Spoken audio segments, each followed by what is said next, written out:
vamos falar sobre um fenômeno natural que é um movimento uniforme e, portanto, acaba sendo muito incidente no vestibular, né? Um dos exemplos da natureza de movimento uniforme é a propagação do som, né?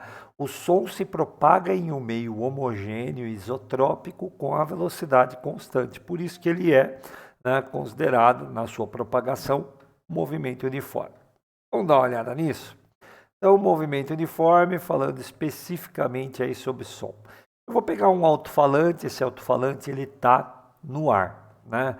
O que o alto-falante faz, né, para produzir um som? O que é um som? O som nada mais é do que zonas de alta e baixa pressão em um determinado meio. No caso aqui do nosso exemplo, o meio é o ar. Então, o som é uma onda mecânica.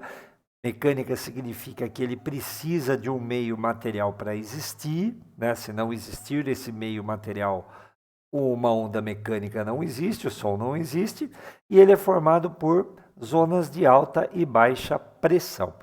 Quando a membrana, né, do alto-falante vibra, ela cria essas zonas de alta e baixa pressão. Eu vou representar aqui por uns pontilhados, né? Deixa eu mudar o meu pincel aqui.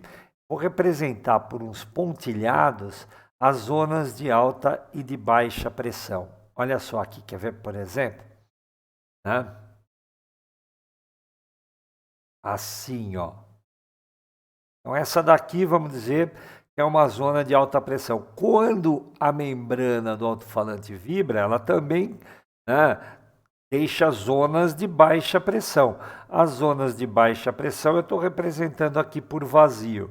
Então, você vai ter uma sequência de alta pressão intercaladas sempre por baixa pressão. Isso é o som. Vamos anotar isso daqui, ó. Então, aqui, né, nós vamos ter alta pressão. Aqui, ó, alta pressão.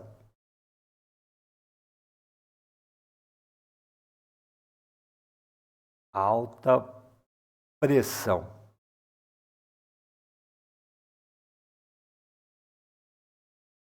E aqui, ó, nesses espaços vazios, eu estou representando baixa pressão.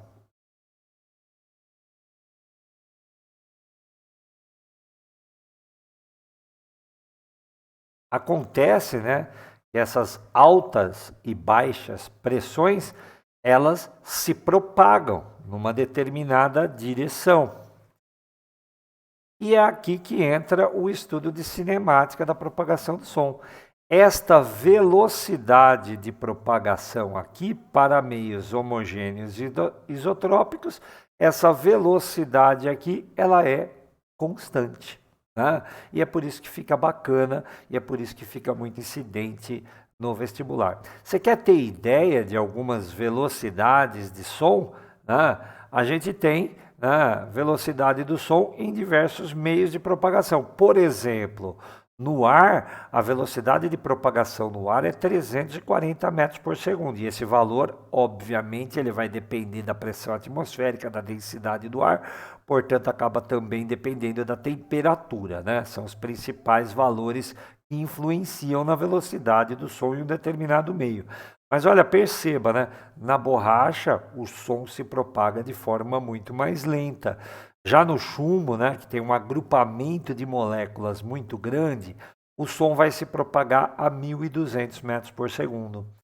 Som em água, muito frequente em questões de vestibular, vamos fazer um exemplo daqui a pouco, né, se propaga a uma velocidade de 1.400. Esses dados que eu estou dando aqui, gente, é óbvio que eles podem variar, né, eles dependem, como eu já disse, de pressão e temperatura. Então você pode, né, em algum momento, estar consultando, por exemplo, a velocidade do som na água e ver um valor diferente, a velocidade do som no ar e ver um valor diferente, né? Aqui são apenas valores de referência. Olha só como o som é rápido quando se propaga no alumínio. Eu não sei se está dando para notar, né? Mas a relação é a seguinte, né? quanto mais próximas as moléculas estiverem umas das outras, mais rápido o som tende a se propagar. Então é comum nos gases ter velocidade pequena, né? À medida que nos líquidos ele tem uma velocidade maior e nos sólidos uma velocidade maior ainda. Também com exceções, dá só uma olhada na borracha, tá claro? Nós construímos, né, dispositivos que caminham acima da velocidade do som no ar. Esta velocidade aqui, ó. Nós somos capazes de montar alguma coisa, construir alguma coisa que vai acima dessa velocidade? Com certeza. Quem nunca ouviu falar de caça supersônico? Dá só uma olhada aqui, ó. Esse daqui é um caça supersônico bem no momento que ele está rompendo, né, a velocidade do som no ar. Você está vendo esse esbranquiçado que está aqui, ó? O caça supersônico, quando ele atinge o limite da velocidade do som, ele acaba comprimindo tanto o ar que as gotículas de água que estão suspensas no ar, elas condensam, né? Elas formam, né, gotículas maiores e que passam a ser, portanto, visíveis, né? Então, quando um caça está rompendo a velocidade do som, você vai, né, se tiver uma câmera de ultra velocidade como essa que foi usada na captura dessa foto, você vai ver essa impressionante imagem que está aqui. Se você ainda não ouviu falar, né, a gente tem uma classificação quando a gente está falando de caças supersônicos e de objetos supersônicos. Essa unidade aqui, ó, o Mach. O que é o Mach? O Mach é quantas vezes, né, por exemplo, um caça superou a velocidade do som. Então, quando a gente fala Mach 2, né, o que é que significa isso? 2 vezes a velocidade do som. Quando a gente fala Mach 3, é 3 vezes a velocidade do som. Então, tem muitos caças que têm Mach 3, quer dizer, eles vão 3 vezes 340 metros por segundo. Uma super velocidade. Nós tínhamos até bem pouco tempo atrás aviões comerciais, né, que superavam a velocidade do som. Não era só avião militar como caça, não.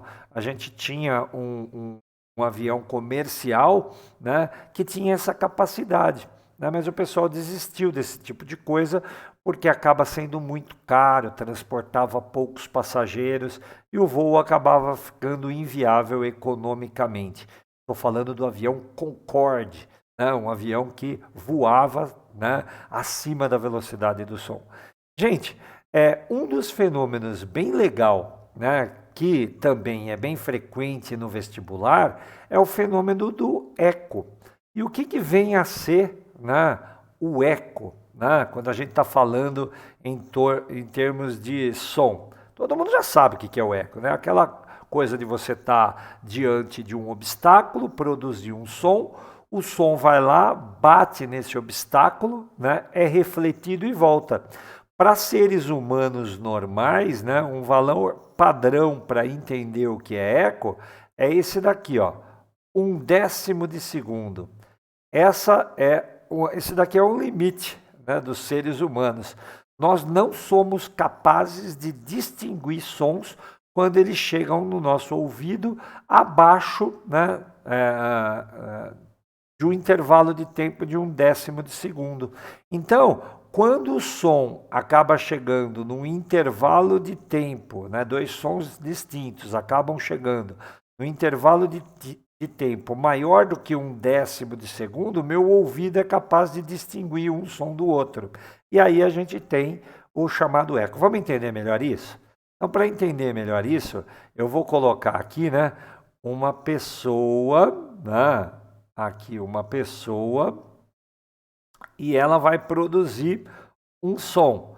Detalhe, essa pessoa que está aqui, né, vai produzir um som.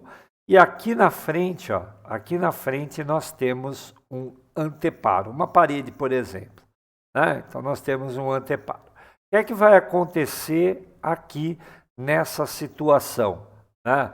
A pessoa produz o som, então vamos dizer que ela fez assim, né? Deu um grito, né? E o som vai se propagar. Zonas de alta e baixa pressão, como a gente viu anteriormente. Ele vai se propagar para lá com uma determinada velocidade que depende da temperatura do meio e depende da pressão atmosférica. Quando ele encontrar esse obstáculo aqui, ó, né, então o som está se propagando, ele chega na parede, ele vai bater e ele vai refletir na parede. E ele vai voltar. Então aqui está o som, né, voltando aqui, né, ó, o som voltando. Entre esse tempo de vai e vem, se a gente tiver um intervalo maior do que 1/10 de segundo, nós vamos ter ouvido dois sons. Um diretamente produzido pela boca que chegou ao nosso ouvido e o outro que foi o mesmo produzido pela boca que caminhou, se propagou, bateu no anteparo e voltou, né? E voltou e chegou atrasado no meu ouvido. Esse atraso é o eco, né? Agora veja bem o que eu estou dizendo aqui. Para que a gente perceba o eco, nós precisamos ter esse atraso em pelo menos 1/10 de segundo ou mais, tá? Quando o ouvido humano capta dois sons chegando nele com 1/10 de segundo, você vai ter um fenômeno chamado de reforço. Tem que ser maior, então, né, do que 1/10 de segundo.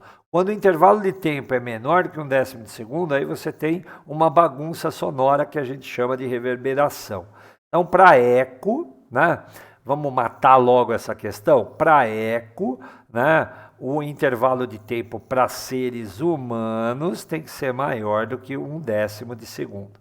Para outros animais, esse tempo pode variar. Você sabe muito bem que, por exemplo, morcegos se orientam de acordo com o som produzido e o som refletido, né? Para nós, seres humanos, vamos fazer uma continha básica para entender melhor isso? Então, olha só, vou fazer uma continha básica. Eu vou pegar um dado que eu forneci aqui, né, que é a velocidade do som no ar quase que padrão, essa velocidade aqui, ó, de 340 metros por segundo, e nós vamos pensar numa coisa aqui, né, já num exemplo, né? Qual deve ser a distância mínima que eu vou ficar de um anteparo, né, para que eu possa ouvir o eco, né? Levando em consideração esse 1/10 de segundo que está aí. Então, para fazer essa conta é muito simples, né? Quanto tempo o som vai ter que demorar para ir e depois quanto tempo ele vai demorar para voltar, se eu quero que ele chegue pelo menos, né, depois de 1/10 de segundo? Bom, eu vou pensar no limite aqui, ó.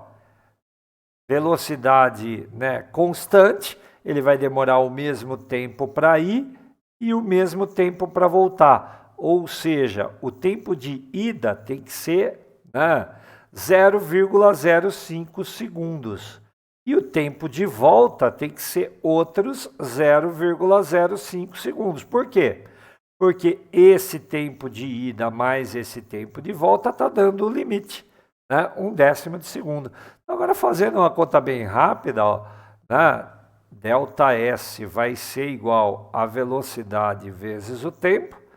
ΔS, velocidade vezes o tempo. Isso aqui vai dar ΔS, velocidade 340, multiplicado por 0,05.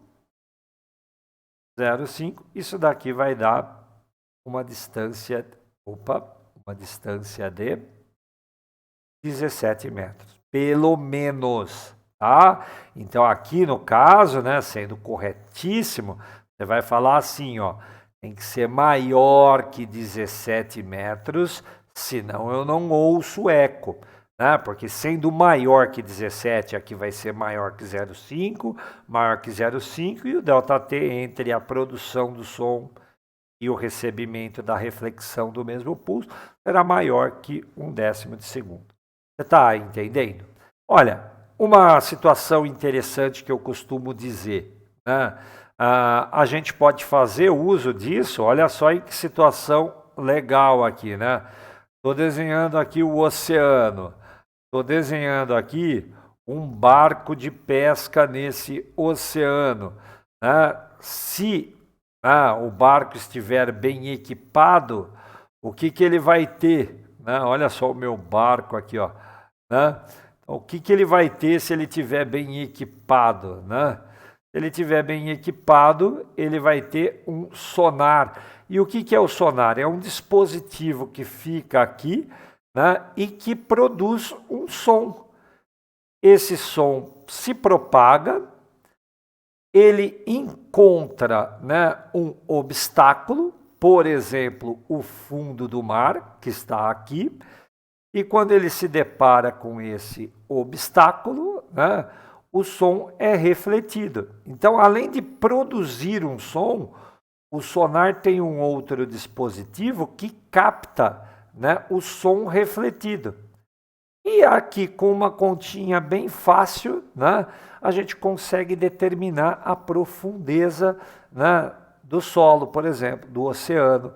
Como é que faz? A gente vai ter um tempo para o som ir, um tempo para o som voltar, né? Se a velocidade do som pode ser considerada constante e pode, você vai ter aqui uma maneira muito simples de determinar, praticamente igual a essa que eu fiz aqui, né? Só não se esqueça do seguinte, né? O tempo que o sonar demora para captar o som emitido, ele se deve a duas coisas. Primeiro, o som ter se propagado para baixo, tempo de ida, mais o tempo de volta, né? Então não se esqueça. Então você falar assim, ó, tem uma questão do vestibular que falou para mim, né, que o tempo, né, entre a emissão do sinal do sonar e a recepção, né, do som foi de 4 segundos. Como é que nós vamos pensar? Ah, se o tempo total entre a emissão e a recepção foi de 4 segundos, nós temos um tempo de ida, esse tempo de ida é de 2 segundos, e o tempo de volta, né? E o tempo de volta, que também é 2 segundos. Então é isso que eu quero que você fique atento nas questões que você vai resolver.